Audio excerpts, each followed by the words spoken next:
Por que Deus nos deu uma mãe? Você já se perguntou isso? Por que Deus nos deu uma mãe? A psicologia diz que não existe nenhuma medida que possa determinar a dor, o impacto de ter que viver sem uma mãe. A própria parapsicologia diz assim que nós vivemos liberando ou recebendo energias. Você sabe que o nosso cérebro tem um poder enorme de investir energia positiva ou negativa. E tem gente que diz assim: padre, essa história de olho gordo, essas coisas pega. Não é o que a pessoa faz ali que possa prejudicar, mas é a má intenção.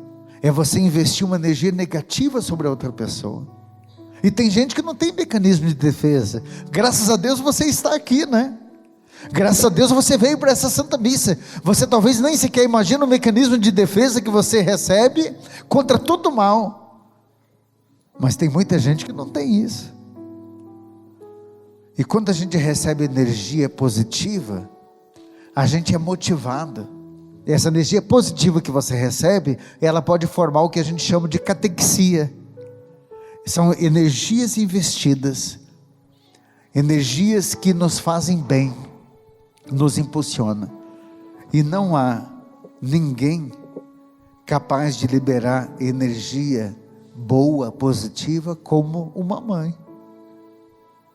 Tem uma pessoa mais íntima nesse mundo sua do que a sua mãe? Nem a esposa, nem o marido é tão íntimo teu do que uma mãe. Sabe por quê? Porque você morou 9 meses dentro dela. Tem maior intimidade do que isso? Não, né? 9 meses você morou ali no ventre dela. É muita intimidade.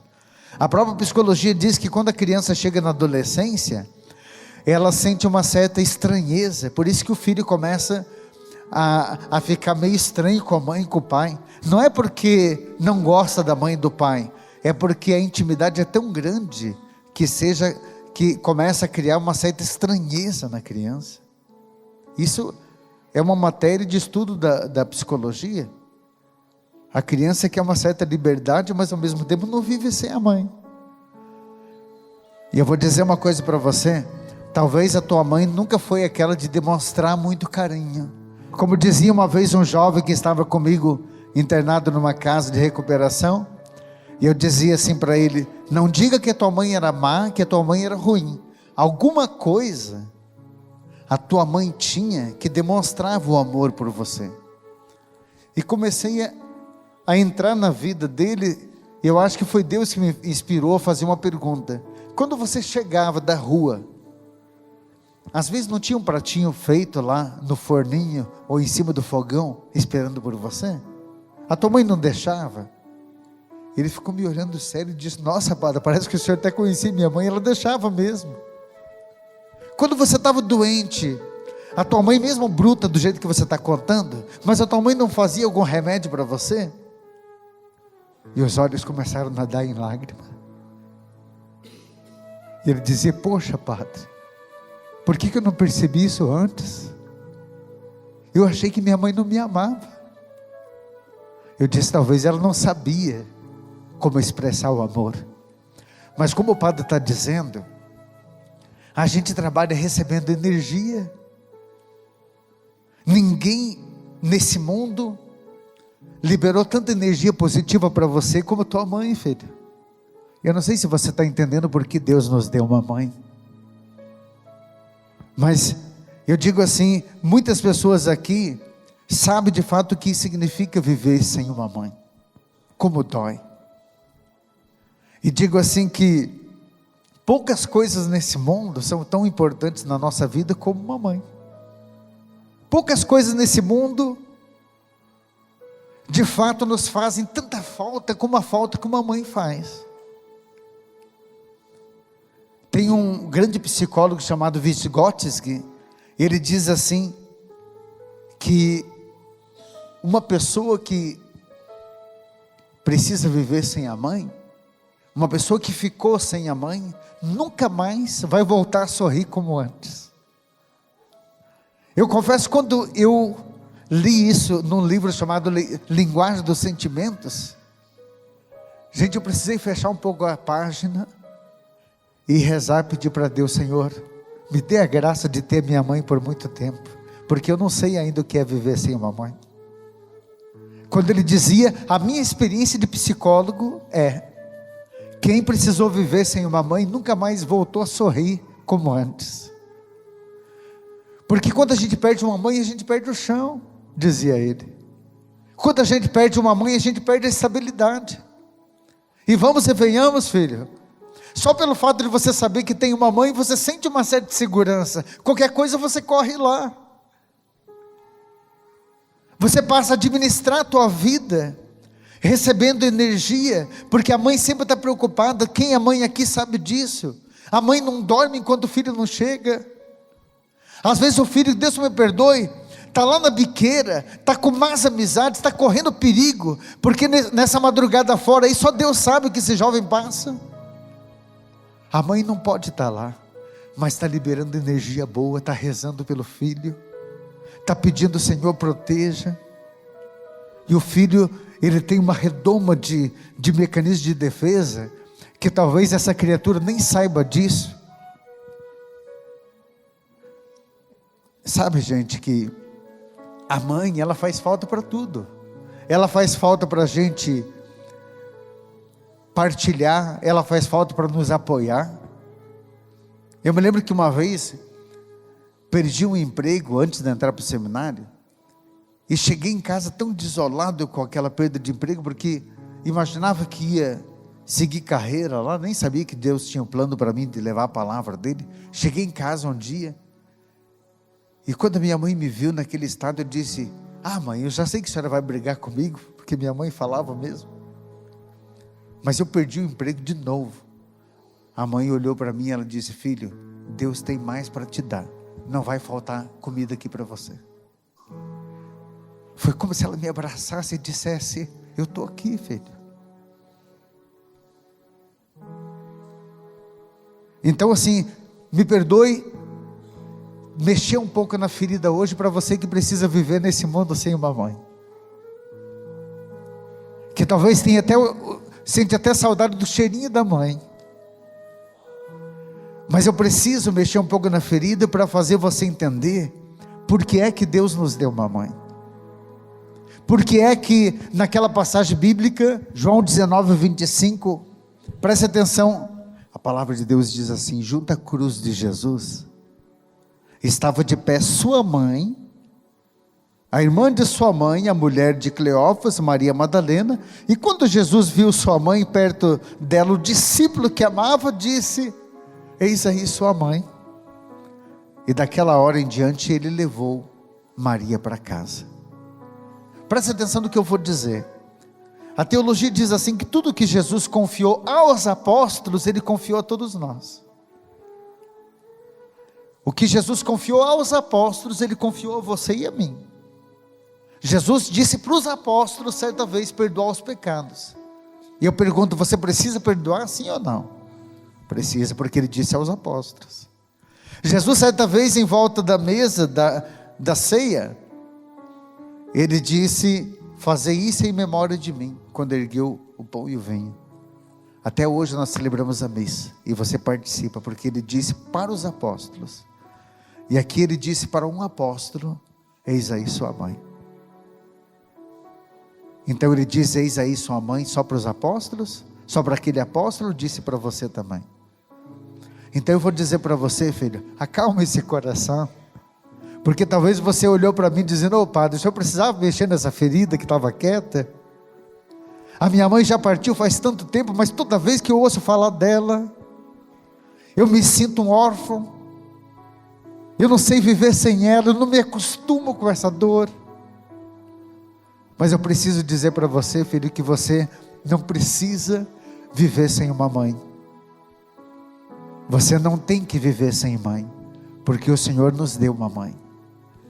A palavra de Deus diz assim, que Maria passou por vários momentos, mas um dos momentos mais felizes da vida de Maria é quando ela soube que ia ser mãe.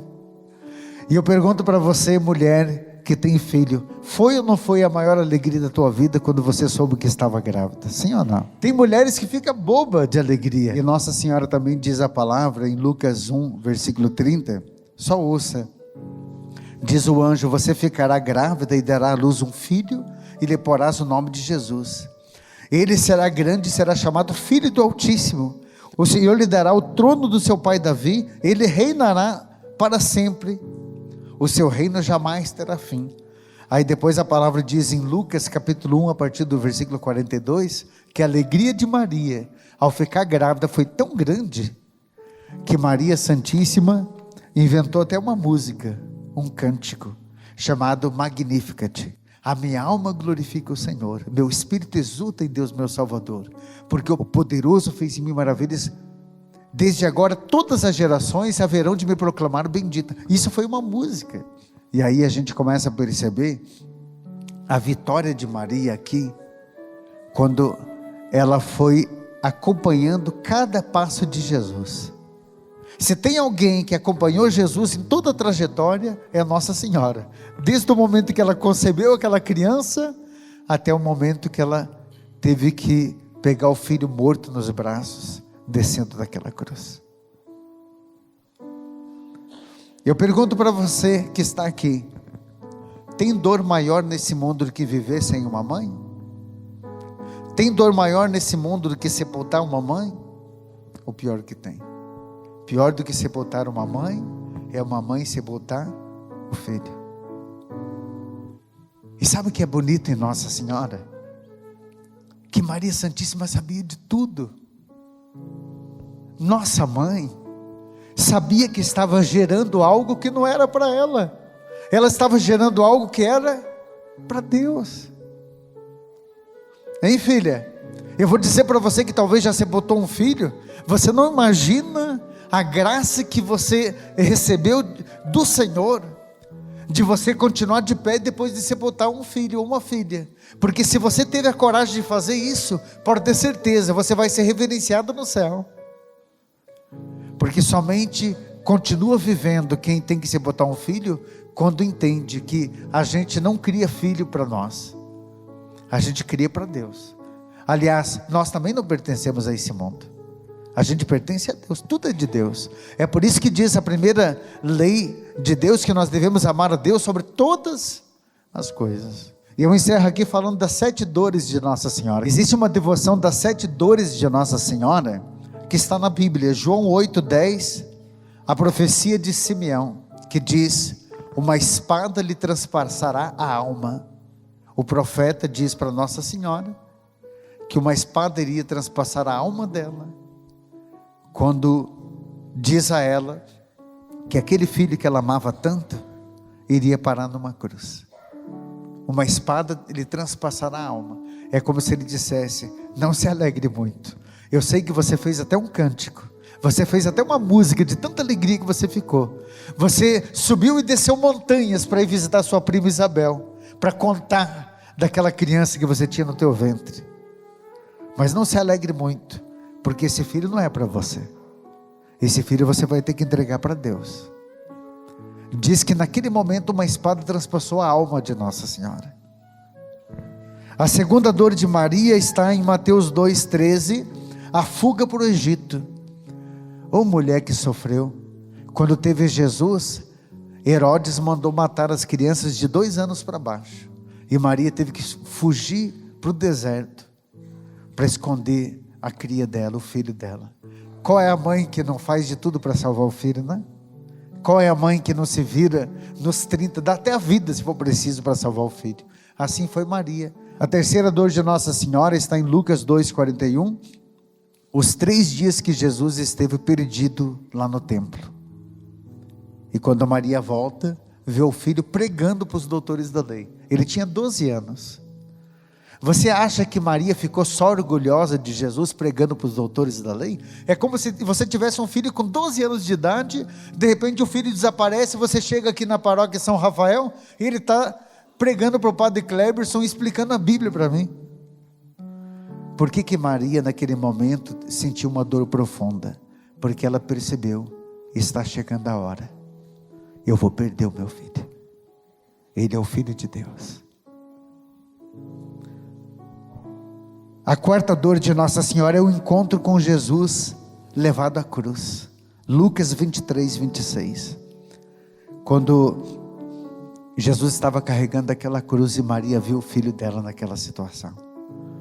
Só eu sei quando eu vejo uma mãe que vem dizer: Padre, me ajuda a salvar meu filho, senão eu vou matar ele está na droga. Quando uma mãe vem pedir para mim: dá para o senhor visitar meu filho na penitenciária? Só eu sei o que significa uma mãe vendo o filho carregando uma cruz. Em Lucas 23, a quinta dor de Nossa Senhora, a morte de Jesus no Calvário, quando ela fica sabendo: meu filho morreu. E depois em Lucas 19, nós vemos a sexta e a sétima dor, a descida da cruz. Ela recebe o filho morto nos braços, e depois tem que sepultar o filho. São as 7 dores de Nossa Senhora.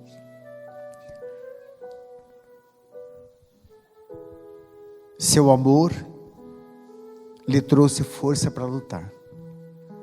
Sabe que quando o padre falava da parapsicologia, que diz que a mãe sempre libera energia boa para o filho, eu sinto que o amor de Nossa Senhora deu força para Jesus para tudo, até para carregar aquela cruz. Ah, padre, mas Jesus era Deus, mas também era homem. Jesus era Deus, sim, mas também era o ser humano. Chegou até a dizer: Pai, por que me abandonastes? Chegou a dizer: Pai, afasta de mim esse cálice. Por que Jesus disse isso? Porque era humano. Ele precisava de uma mãe também. Eu preciso terminar com esse testemunho aqui lindíssimo da Mãe da Divina Providência. O testemunho de uma mulher pernambucana, Sônia, e do seu filho Emerson. É uma verdadeira história de superação e milagre. Ouça isso. Em depoimento, contou que passou por uma das situações mais difíceis da sua vida. Em maio de 2020, ela recebeu uma ligação do próprio filho. Tente imaginar você, mãe. O próprio filho no telefone dizia: mãe, eu não consigo respirar. O meu carro capotou. E nesse momento o telefone desligou. Logo em seguida ela ligou para o telefone do filho, e quem atendeu foi um policial, que havia dito que o filho tinha capotado o carro por várias vezes com os amigos, e que ele estava desfalecido. Deu o endereço e a mãe saiu desesperada. Conta ela: eu estava clamando a Deus pelo meu bebê. Para mim era um bebê. Eu precisava que Deus me ajudasse naquele momento, e precisava conversar com Ele, porque eu não podia viver sem meu filho. E naquele momento, no caminho, a única oração que eu lembrei foi: Mãe da Divina Providência, providenciai. Lembrei que Nossa Senhora também era mãe. E pensei nesse momento: só Maria sabe a dor que eu estou passando. E pedi para ela: mãe, se a senhora pode, me ajude nesse momento. E era a única oração que eu fiz até chegar no local. O meu filho já tinha sido levado pela ambulância. Fui até o hospital. E quando cheguei lá, o meu filho já estava acordado e falando. E ele disse: mãe, eu juro que ouvi uma voz de alguém rezando no meu ouvido quando eu estava na ambulância. Eu pensei que era a senhora. A minha respiração começou a voltar. E ela disse: não, filho, foi a Mãe da Divina Providência.